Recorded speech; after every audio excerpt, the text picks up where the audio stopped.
অপ্রয়োজনীয় কষ্ট নিজের উপর চাপিয়ে দেয় ইসলাম অনুমোদন করে না। অনেকে রাসূলুল্লাহ গরিব ছিলেন, যারাই কথা বলেছেন আমি তাদেরকে বলবো প্রমাণ দিতে হবে, আল্লাহ রাসূলের চেয়ে ধনী কেউ ছিল না, কিন্তু তিনি আমাদের মতো ব্যাংকে রাখেন নাই, এতটুকুই আর কি। যা এসেছেন সব দিয়ে দিয়েছেন, যা দিয়েছেন সব, তার ঘরে রাখেন নাই, তার ঘরে রাখা, জমা করে রাখা যায় ছিল না, এ কারণে সব দিয়ে দিয়েছেন। নারী 9 জন স্ত্রী পালন করে, এটা কি সহজ নাকি? রাসূল সাল্লাল্লাহু আলাইহি ওয়াসাল্লামের জন্য যাকাত খাওয়া হারাম ছিল, সাদাকা গ্রহণ হারাম ছিল, তাহলে চলছেন কি দিয়ে? হাদিয়া পেয়েছেন, কিন্তু তার প্রচুর পরিমাণ তার ছিল, এগুলো তিনি দিয়ে দিতেন। যাই হোক, অপ্রয়োজনীয় কষ্ট নিজের উপর চাপিয়ে দেয় ইসলাম অনুমোদন করে। সেই কারণে আপনি যদি মনে করেন গরম একার উত্তপ্ত রোদের উপর নামাজ আদায় করলে আপনি বেশি সওয়াব পেয়ে যাবেন, এসির নিচে পড়লে সওয়াব কম পাবেন, এরকম মনে করার কোনো কারণ নেই, কোনো কারণ নেই এরকম। দিন খুবই সহজ, দিনকে কঠিন করার কোনো অর্থ নাই। সফরে কি আছে? কষ্ট আছে না? আছে কিনা? সফরের কষ্ট আছে। এই কষ্ট রাসূল সাল্লাল্লাহু আলাইহি ওয়াসাল্লাম কে পেয়েছে? তার বয়স কিন্তু তখন 63, মনে রাখতে হবে। তার বয়স তখন 63 বছরের একজন মানুষ যেভাবে কাজ করছে, আমি মানব ইতিহাসে এরকম কোনো উদাহরণ দেখি না। 63 বছর বয়সে তিনি সারা রাত ইবাদত করে দাঁড়ায়। তার প্রচন্ড মাথা ব্যথা হতো। মাথা ব্যথা কিন্তু ইমানদারদের রোগ, জ্বর ইমানদারদের রোগ। একটা বর্ণনা আছে, এক ব্যক্তি এসে বলছে আমার তো কোনো জ্বর হয় না। বলো মিয়া, আগে ইমান চেক করো, ইমান আছে নাকি? মুসলমানের আবার জ্বর হয় না কেমনে? মুসলমানের আবার মাথা ব্যথা হয় না কেমনে? এটা তো হবেই, বুঝতে পেরেছেন? বন্ধের তো প্রচন্ড মাথা ব্যথা, ওই যে সাইনোসাইটিস অথবা কি যেন মাইগ্রেন, এর কারণে কিন্তু রোগ দূর হয়ে যায়। বন্ধুরা অনেক কষ্ট হয়, যত কষ্ট তত রোগ দূর হয়ে যায়। এ কারণে বন্ধের জান্নাতে যাওয়া সহজ বেশি।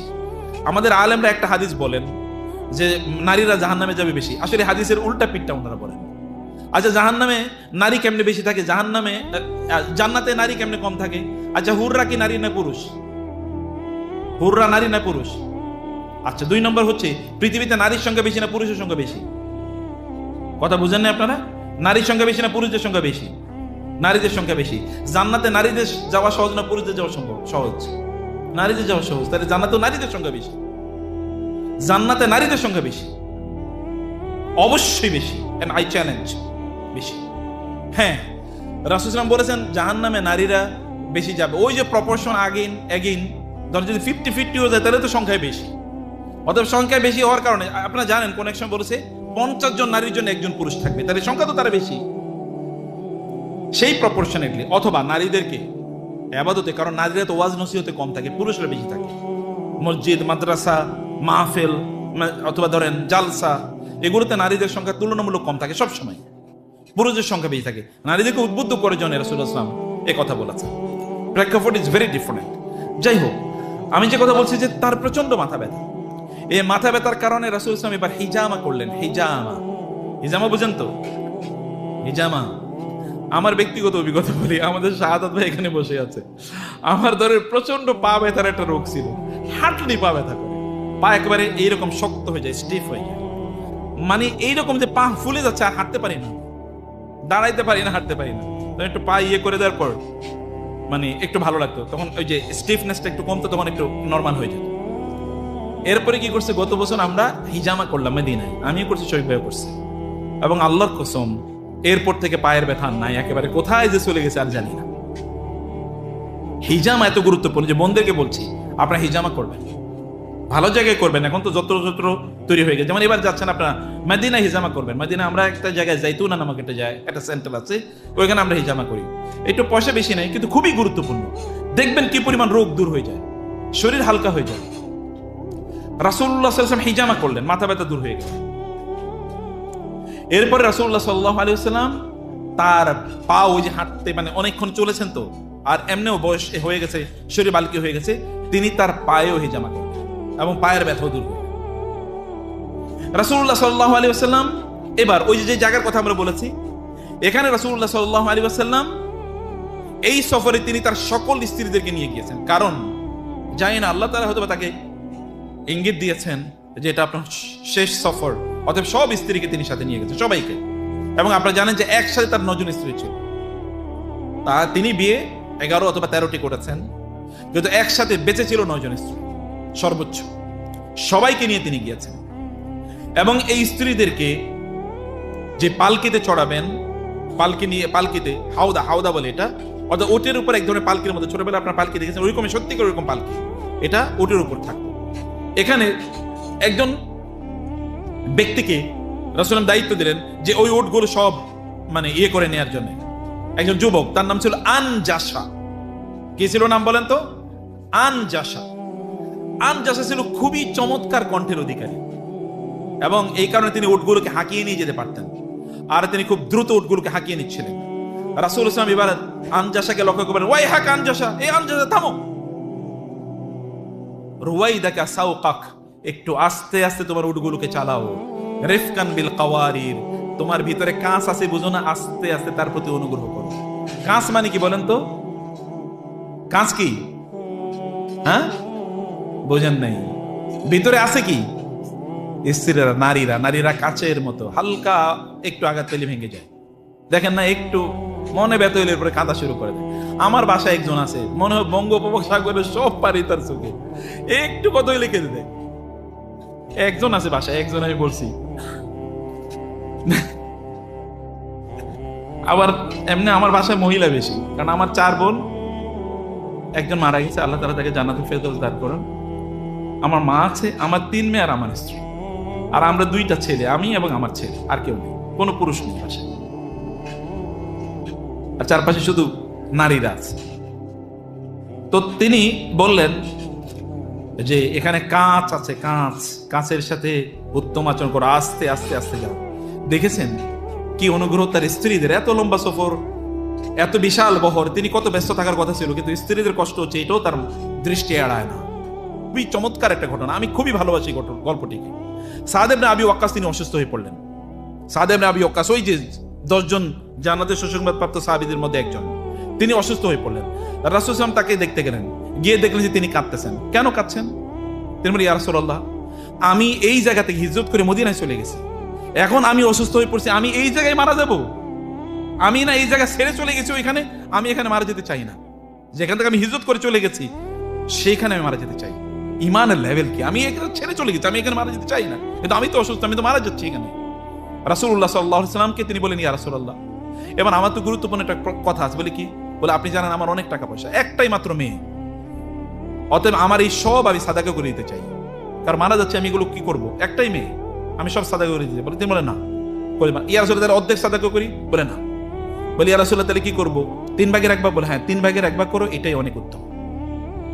হে সাদ, আমি আল্লাহর কাছে দোয়া করি আল্লাহ তাআলা তোমাকে দীর্ঘদিন বাঁচিয়ে রাখুক, এবং তুমি তোমার সন্তানদেরকে এমন অবস্থায় রেখে যাও যে তারা মানুষের কাছে ভিক্ষা করুক, এটা হচ্ছে অনেক উত্তম। এমন অবস্থায় রেখে যাও যে তারা ভালো অবস্থায় থাকে, এমন ভাবে রেখে যাও।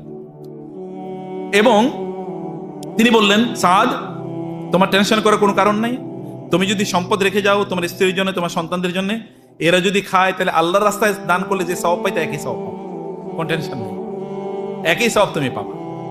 এই কারণে তারপর তিনি বললেন, ইয়া রাসূলুল্লাহ, আমি কি তাইলে বেঁচে থাকবো? আপনি কি মনে, আপনি কি বলে? রাসূল বলেন, আশা করছি তুমি বেঁচে থাকবা, এবং আল্লাহ সুবহানাহু ওয়া তাআলা তোমাকে অনেক মর্যাদা প্রদান করবেন। রাসূলকে তিনি বললেন, ইয়া রাসূল, আপনি আমার জন্য আল্লাহর কাছে দোয়া করুন। রাসূল ইসলাম তার মাথায়, যে যারা অসুস্থ তাদের কাছে কি করতে হয়, তার মাথায় হাত রাখলেন, এবং তিনি বলেন, আল্লাহুম্মা শফি সাআদান, আল্লাহুম্মা শফি সাআদান, আল্লাহুম্মা শফি সাআদান। 3 বার বলেছেন। আপনারা কোন রোগীর কাছে গেলে রোগীকে তার মাথায় হাত তুলে বলবেন আল্লাহুম্মা শফি, তারপর নাম বলবেন, হে আল্লাহ তুমি তাকে সুস্থ করে দাও, হে আল্লাহ তুমি তাকে সুস্থ করে দাও, হে আল্লাহ তুমি তাকে সুস্থ করে দাও। তিনি তাকে এই দোয়া করলেন। সাদ বললেন, যতক্ষণ রাসূলের আমার মাথায় তার হাতটা ছিল, ততক্ষণ পর্যন্ত আমার মনে হলো যেন একটা জান্নাতি একটা ফিল আমি পাচ্ছিলাম। রাসূলুল্লাহ সাল্লাল্লাহু আলাইহি ওয়াসাল্লাম তারপরে বললেন, হে আল্লাহ, আমার সাথীরা যারা হিজরত করেছে তাদেরকে আপনি তাদের হিজরতের উপরে অব্যাহত রাখুন। এভাবে তিনি দোয়া করলেন।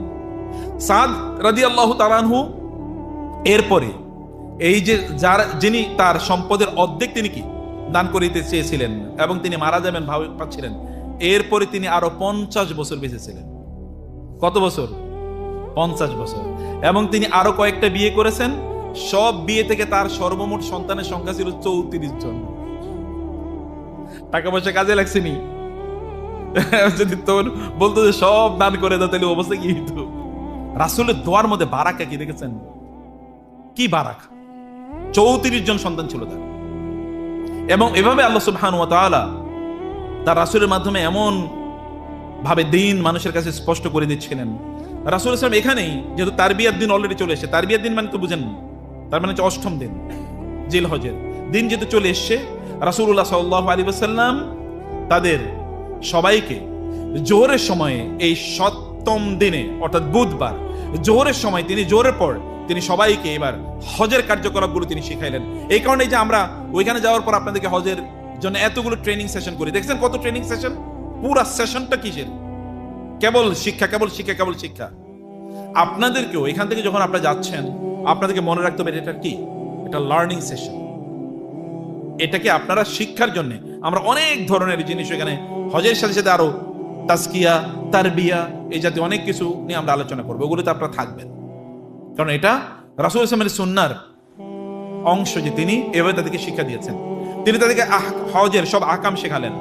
যখন অষ্টম তারিখ হলো, রাসূলুল্লাহ সাল্লাল্লাহু আলাইহি সাল্লাম এবার দুপুরের দিকে, অষ্টম তারিখের দুপুরের দিকে তিনি কি করলেন? মিনার দিকে তিনি সবাইকে নিয়ে রওনা দিলেন হজের নিয়ত করে। তিনি সবাইকে নিয়ে রওনা দিলেন কোথায়? তিনি মিনার দিকে রওনা দিলেন। মিনায় গিয়ে রাসূল কি করলেন? জোহর মানে ফজর কিন্তু তিনি আদায় করেছেন ওই যে বাতহা নামক আবতহা নামক ওই জায়গায়। তারপরে তিনি মিনার উদ্দেশ্যে রওনা দিয়েছেন। মানে এখানে কিন্তু এরপরে এখানে কিন্তু একবারও কিন্তু মক্কায় আসেন নাই। অর্থাৎ আপনাদের এখানে ইমোশনাল হওয়ার কোনো কারণ নেই। মানে অনেকে হায় হায় আমি মক্কায় বাইতুল্লাহ যাইতে পারলাম না। আরে ভাই এই 4 দিন তো রাসূলও আসেন নাই, এই 4 দিন তো রাসূলও আসেন নাই, টেনশন কোনো কারণ নাই। আপনি মূলত গিয়েছেন হজ করতে, এখন হজের প্রতি কনসেন্ট্রেট করেন। বাইতুল্লাহ আসলে যদি অনেক বেশি সওয়াব হইতো তাহলে আল্লাহ রাসূলের চেয়ে সওয়াবের ক্ষেত্রে কেউ বেশি অগ্রবর্তী কেউ কোনোদিন হতে পারতো না, অসম্ভব। কিন্তু তিনি দেখিয়ে দিয়েছেন যে এটা নিয়ে তোমার কোনো টেনশনের কোনো কারণ নেই, তোমরা সেখানে অবস্থান করতেই পারো, কোনো সমস্যা নেই। তিনি সেখানে অবস্থান করেছেন, সেখান থেকে তিনি মিনায় চলে গেছেন এবং মিনায় যাওয়ায় গিয়ে তিনি সেখানে জোহর আদায় করলেন ওই দিনের অষ্টম দিনের, আসর আদায় করলেন, মাগরিব আদায় করলেন, এশা আদায় করলেন পরের দিন অর্থাৎ নবম দিনের যেটা আরাফার দিন, সেদিন ফজর তিনি আদায় করলেন। এই জায়গাগুলোতে তিনি 4 রাকাতওয়ালা নামাজগুলোকে 2 রাকাত আকারে পড়েছেন আর প্রত্যেকটা নামাজ যথাসময় আদায় করেছেন। মানে সময় মতো নামাজ পড়েছেন, কিন্তু 4 রাকাতগুলো কয় সবগুলোকে তিনি 2 রাকাত হিসেবে রাসূলুল্লাহ সাল্লাল্লাহু আলাইহি ওয়াসাল্লাম আদায় করেছেন। মিনায় রাসূলুল্লাহ সাল্লাল্লাহু আলাইহি ওয়াসাল্লাম গিয়ে তারপরে সাহাবায়ে কেরামদেরকে লক্ষ্য করে তিনি বললেন, খুযু আন্নী মানাসিকাকুম, তোমরা হজের কার্যকলাপগুলো সব আমার কাছ থেকে তোমরা শিখে নাও, যে তোমাদের হজের কার্যকলাপ কি এগুলো সব তোমরা আমার কাছ থেকে শিখে নাও। রাসূলুল্লাহ সাল্লাল্লাহু আলাইহি ওয়াসাল্লাম যখন পরের দিন নবম তারিখে মিনায় নবম তারিখে যখন সকালবেলা হলো, তিনি তখন এই দিন অলরেডি শুক্রবার, কারণ এটা বৃহস্পতিবার হয়ে গেছে, এদিন কি অলরেডি হজের দিন অর্থাৎ যেটা 9 তারিখ আরাফাতের দিন, আরাফাতের দিন কি হয়ে গেছে অলরেডি শুক্রবার হয়ে গেছে। অতএব তিনি শুক্রবারে হজ করেছেন, মানে শুক্রবারে তার হজের দিন ছিল। সেই দিন তিনি আরাফাতের ময়দানে গেলেন। আরাফাতে যাওয়ার আগেই রাসূলুল্লাহ সাল্লাল্লাহু আলাইহি ওয়াসাল্লাম তিনি আরাফার আগে যে জায়গাটিকে আমরা কি বলি, যেটাকে মসজিদে নামিরা এখন আমরা বলি, সেই মসজিদে নামেরায় রাসূলুল্লাহ সাল্লাল্লাহু আলাইহি ওয়াসাল্লাম সেখানে গেলেন। কিন্তু এই যে যাওয়ার সময়, এই গোটা সফরে এই সময়তে এই মিনা থেকে আরাফা পর্যন্ত যাওয়ার ক্ষেত্রে সাহাবায়ে কেরামরা কেউ তালবিয়া পড়ছেন লাব্বাইক আল্লাহুম্মা লাব্বাইক, কেউ মানে ওই যে তাকবীর পড়ছেন আল্লাহু আকবার লা ইলাহা ইল্লাল্লাহ, কেউ আবার তাহলিল পড়ছিলেন লা ইলাহা ইল্লাল্লাহু ওয়াহদাহু লা শারীকা লাহু। অর্থাৎ এগুলো মিক্স করে পড়া জায়েজ, একটার মধ্যে স্টিক না থাকে, সবগুলো মিলিয়ে পড়া জায়েজ। তিনি এগুলো পড়ছিলেন, সাহাবায়ে কেরামরা এগুলো পড়ছিলেন এবং এগুলো পড়ে পড়ে তারা গেলেন তিনি নামিরা নামক জায়গায়, যেটা আরাফাতের ঠিক আগে একটা ময়দান। এটা আরাফার বাইরে, এটা কিন্তু আরাম এরিয়া, এরপরে কি আরাফাত, এটা কিন্তু বাইরে, ঠিক আছে। তিনি ওইখানে যে আগে ওইখানে গিয়ে মানে সূর্য পশ্চিম দিকে হেলে যাওয়ার একেবারে ঠিক মাথার উপরে হওয়ার আগেই তিনি সেখানে গিয়ে উপস্থিত হলেন। উপস্থিত হওয়ার পর এরপরে যখন সূর্যটা একটু পশ্চিম দিকে হেলে গেল, যেটা আমাদের এখনকার সময় যদি আমরা বলি তাহলে এটা প্রায় 12:30।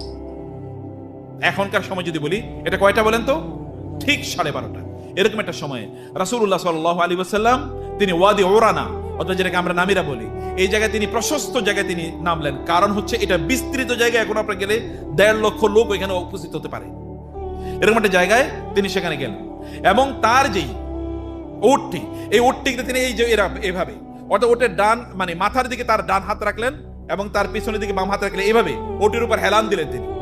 হেলান দেওয়ার পর তারপরে তিনি এবার সাহাবীদেরকে ডেকে বললেন, ইয়া আইয়ুহান নাস আনসিতু, হে লোকেরা তোমরা চুপ থাকো, ফাইন্নাকুম লাআল্লাকুম লা তারাউনি বাদা আমিকুম হাদা, মনে হয় এই বছরের পর আর তোমাদের সাথে আমার দেখা হবে না।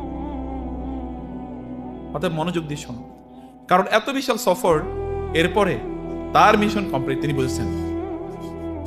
যখন আপনি দেখবেন লোকেরা দলে দলে ইসলামে প্রবেশ করছে, তখন আপনি তাসবিহ পড়ুন এবং ইস্তেগফার করুন। আল্লাহ তার রাসূলকে কেবল তাসবিহ আর ইস্তেগফার করার প্রয়োজন পাঠান নাই, আরো কাজ আছে। অতএব মিশন ইজ অ্যাকমপ্লিশড। সে কারণে তিনি বুঝতে পেরেছেন, তিনি বলেন হতে পারে আমি এবছর এরপরে আর তোমাদের সাথে আমার দেখা হবে না। যখন এই কথা বলেছেন, তখন সবগুলো দৃষ্টি রাসূলের দিকে নিবেদিত, সবগুলো কান তার প্রতি আকৃষ্ট হয়ে আছে এবং সবগুলো হৃদয়ে তার দিকে, রাসূল সাল্লাল্লাহু দিকে সবাই তাকিয়ে আছেন তিনি কি বলবেন। এরপর রাসূলুল্লাহ সাল্লাল্লাহু আলাইহি ওয়াসাল্লাম তিনি তাদেরকে লক্ষ্য করে বললেন, এই যে আমরা বিদায় হজের ভাষণ যেটা বলি, রাসূল সাল্লাল্লাহু আলাইহি ওয়াসাল্লাম বিদায় হজে কেবল একটা ভাষণ দেন নাই, তিনি অনেকগুলো ভাষণ দিয়েছেন, অনেকগুলো ভাষণ। রাসূলুল্লাহ সাল্লাল্লাহু আলাইহি ওয়াসাল্লাম তারপর বলেন, ইন্না দিমাআকুম ওয়া আমওয়ালাকুম ওয়া আরাদাকুম হারামুন আলাইকুম কাহুরমাতি ইয়াউমিকুম হাদা ফি শাহরিকুম হাদা ফি বালাদিকুম হাদা, যে এই জায়গায়, এই মাসে এবং এই শহরে, এই দিনে, যেমনি ভাবে এই দিনটি যেমন হারাম, এই জায়গাটি যেমন হারাম এবং এই মাসটি যেমন নিষিদ্ধ, তেমনি ভাবে তোমাদের রক্ত, মুসলমানদের রক্ত, মুসলমানদের সম্পদ এবং মুসলমানদের সম্মান, এগুলো সব নিষিদ্ধ। অতএব তোমরা এগুলো কোনোভাবে, এগুলো সব জাহিলিয়াতের যুগের কাজ, তোমরা করবে না। আমি জাহিলিয়াতের সব কিছুকে আমার পায়ের নিচে পিষ্ট করলাম। জাহিলিয়াতের যুগে যে রক্তের প্রতিশোধ, অমুকের রক্ত নিয়েছি, অতএব অমুক যেহেতু আমার রক্ত নিয়েছে তার রক্ত নিয়ে ছাড়বো, এই যে রক্তের যে প্রতিশোধের স্পৃহা, এটি আমার পায়ের নিচে আমি পিষ্ট করলাম। এরপরে তিনি মানে তারই চাচা রাবিয়া ইবনে আল হারিস ইবনে আব্দুল মুত্তালিব, তার রক্তের পণ যেটা ছিল বা রক্তের যেই দাবি ছিল, এটা তিনি বললেন যেটা আমি রহিত করলাম। জাহিলি যুগের সুদের প্রথা আমি রহিত করলাম। আপনারা যারা হজ করতে যাচ্ছেন, সুদ থেকে বের হয়ে আসেন, এটা বের হয়ে তারপরে হজে যান। কারণ আপনি যাবেন আরাফাতের ময়দানে, বলবেন ইয়া রব ইয়া রব ইয়া রব, আর এর মধ্যে সুদে ব্যাংকে টাকা জমা হইতেছে, কোনো কাম হবে না, দোয়া কবুল হবে না। আমি জানি না বাকিটা কি হবে, কারণ রাসূলুল্লাহ সাল্লাল্লাহু আলাইহি ওয়াসাল্লাম বলেছেন। এরপরে কি হচ্ছে, রাসূলুল্লাহ সাল্লাল্লাহু আলাইহি ওয়াসাল্লাম বলেন, আমি সর্বপ্রথম যার সুদ রহিত করলাম তিনি হচ্ছেন আমার চাচা। তিনি তার ফ্যামিলি দিয়ে শুরু করছেন। আমরা তো আমাদের ফ্যামিলির জন্য সব হালাল আর বাকিদের জন্য হারাম। তিনি he started with his family members. তিনি বললেন যে এটা, এবং তারপরে তিনি বলেন যে তবে তোমাদের মূল সম্পদ, মূলধন যেটা তোমরা ফিরে পাবে, আর বাকিটা তোমরা। এরপর রাসূলুল্লাহ বলেন, তোমরা নারীদের ব্যাপারে আল্লাহকে ভয় করো, কারণ তোমরা আল্লাহর সাথে শপথ করে তাদেরকে তোমরা গ্রহণ করেছো এবং এটা আল্লাহর পক্ষ থেকে আমানত। তোমরা তাদের যদি মধ্যে কোনো বক্রতা দেখতে পাও, তাদেরকে বেশি বেশি নসিহত করবা, কারণ তারা আল্লাহর পক্ষ থেকে তোমাদের কাছে আমানত, তাদের নিজেদের কোনো কিছু করার নাই। অতএব তোমরা তাদেরকে নসিহত প্রদান করবে। যদি তারা কোনো অন্যায় করে তাহলে সেটা ভিন্ন কথা, যেটা অশ্লীলতা, মানে যেটাকে জেনা, ব্যভিচার ইত্যাদি কথা রাসূল সাল্লাল্লাহু আলাইহি ওয়াসাল্লাম বললেন। অতএব তোমাদের যেমন তাদের উপর হক আছে, তাদেরও তোমাদের উপর হক আছে। তোমরা তাদেরকে তাদের হক প্রদান করবে এবং তোমাদের উপর দায়িত্ব কি, তোমাদের উপর তাদের দায়িত্ব কি, রাসূল সাল্লাল্লাহু আলাইহি ওয়াসাল্লাম এই সকল কথাগুলো বললেন। আমি এই লম্বা আলোচনা যাই না, এটা নিয়ে আমরা পরে অন্য কোনো সময় ইনশাআল্লাহ আলোচনা করব। রাসূল সাল্লাল্লাহু আলাইহি ওয়াসাল্লাম তারপরে তাদেরকে বললেন, আমি তোমাদের জন্য দুটো জিনিস রেখে যাচ্ছি, তোমরা শক্ত করে আঁকড়ে ধরলে কোনোদিন তোমরা পথভ্রষ্ট হবে না, আল্লাহর কিতাব এবং আমার সুন্নাহ। রাসূল তখন বললেন, আল্লাহুম্মা শাহাদ, আল্লাহুম্মা শাহাদ, আল্লাহুম্মা শাহাদ, আল্লাহ আপনি সাক্ষী থাকুন, এরা বলেছে আপনার দায়িত্ব আমি ঠিকমতো পৌঁছে দিয়েছি, আপনার কথাগুলো আমি ঠিকমতো মানুষের কাছে পৌঁছে দিয়েছি। ঠিক এই যে একটা সময়ে এই জায়গায় একজন ব্যক্তির কথা আপনাদেরকে বলতেই হয়, তার নাম হচ্ছে উমাইয়া ইবনে খালফ। নাম মনে আছে উমাইয়া ইবনে খালফ? শুনছেন কোনোদিন? হ্যাঁ, ওই যুগের ফেরাউন এর মতো। ওই যুগের ফেরাউন আরেকজন ছিল, কিন্তু এটা আরেকটা ফেরাউনের চরিত্র।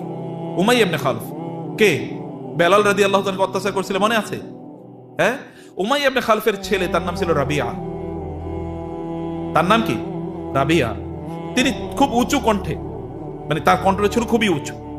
রাসূলুল্লাহ সাল্লাল্লাহু আলাইহি ওয়াসাল্লামকে বললেন, হে রাবিয়া, আমি যে কথাগুলো বলি না, এগুলো তুমি আবার মুকাব্বিরের মতো করে বলো, যেন মানুষের কাছে পৌঁছে। উমাইয়া ইবনে খালফ, তার বাবা ইসলামের বিরোধিতা করতে করতে, মুসলমানদের উপর জুলুম অত্যাচার করতে করতে হত্যাও করেছে এবং এরপরে বদর যুদ্ধে মারা গেছে। আর তার ছেলেকে আল্লাহ সুবহানাহু ওয়া তাআলা ইসলামের মুয়াজ্জিন বানিয়ে দিয়েছে।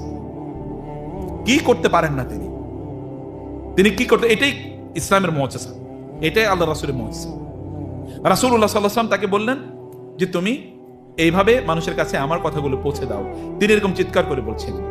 প্রিয় ভাইরা, সম্মানিত বোনেরা, আমাদের লম্বা আলোচনা আমি আর আমার মনে হয় বেশ সময় না নিয়ে আমি এতটুকু জায়গায় এটাকে হয়তো বা পরবর্তী কোনো একটা সেশনের জন্য রাখতে হবে। রাসূলুল্লাহ সাল্লাল্লাহু আলাইহি ওয়াসাল্লাম এরপরে তিনি এখানে রাসূলুল্লাহ সাল্লাল্লাহু আলাইহি ওয়াসাল্লাম এই কথাগুলো বলার পর এরপরে তিনি চলে গেলেন কোথায়? তিনি চলে গেলেন আরেকটু ভিতরে, যেটাকে আমরা এখন নামিরার এর জায়গার কথা বলি। রাসূলুল্লাহ সাল্লাল্লাহু আলাইহি ওয়াসাল্লাম সেখানে বেলাল রাদিয়াল্লাহু তাআলাকে বললেন তিনি আজান দেওয়ার জন্য। বেলাল রাদিয়াল্লাহু তাআলা আজান দিলেন এবং কি করলেন?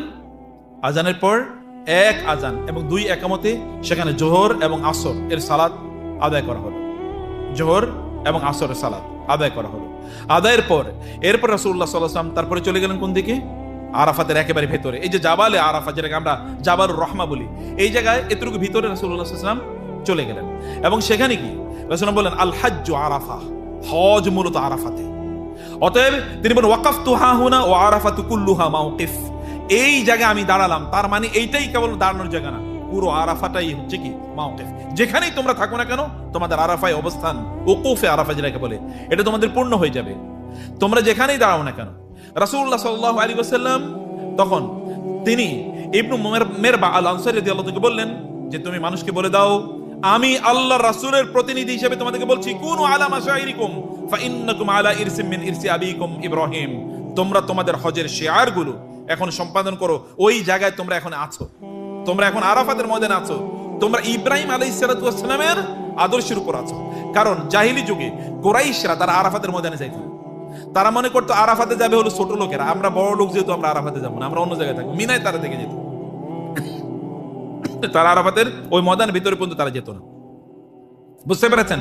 রাসূলুল্লাহ ওইখানে চলে গেলেন এবং ওইখানে যাওয়ার পর রাসূলুল্লাহ বললেন এটাই হচ্ছে ইব্রাহিম আলাইহিস সালাতু ওয়াস সালামের সুন্নাহ, তার রেখে যাওয়া উত্তরাধিকার, এর উপরে তোমাদেরকে হজ করতে হবে। এরপরে তিনি বললেন যে আবার কাপড়ের কথা, যে তোমরা হজ যারা করতে এসছো তোমাদের যদি এই কাপড় না থাকে তাহলে তোমরা এটা করো, তোমাদের যদি জুতা পরে এসছো যদি খড়ম না থাকে তাহলে তোমরা জুতা পেছনটা কেটে নাও, যেটা আমরা শুরুতে বলেছি।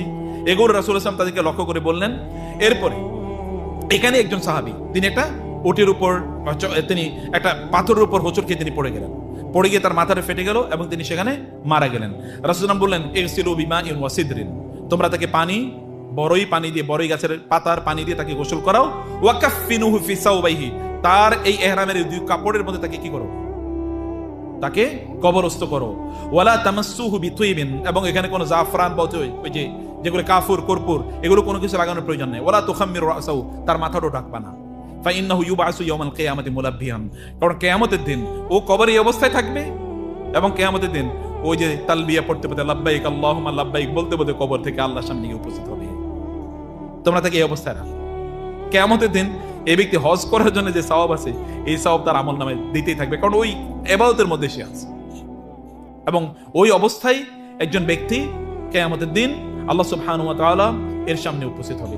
এই জায়গায় রাসূল সাল্লাল্লাহু আলাইহি ওয়াসাল্লামকে এসে সাহাবায়ে কেরামরা বহুভাবে রাসূল সাল্লামকে প্রশ্ন করেছেন, এখানে এমকে আসছেন তমকে এসছেন, এবং সাহাবায়ে কেরাম কেউ কে না রাসূলের কাছে অনেক বের হয়ে যাচ্ছে, কেউ হয়তো আসতে দিচ্ছিলেন, কিন্তু তারপর রাসূল বলতেন দাউর রাজুলা, মানে অমুকের ছেড়ে দাও, অমুকের ছেড়ে দাও, তাকে যেতে দাও, তাকে যেতে দিও না, এরকম বিভিন্ন ধরনের অবস্থা চলছিল।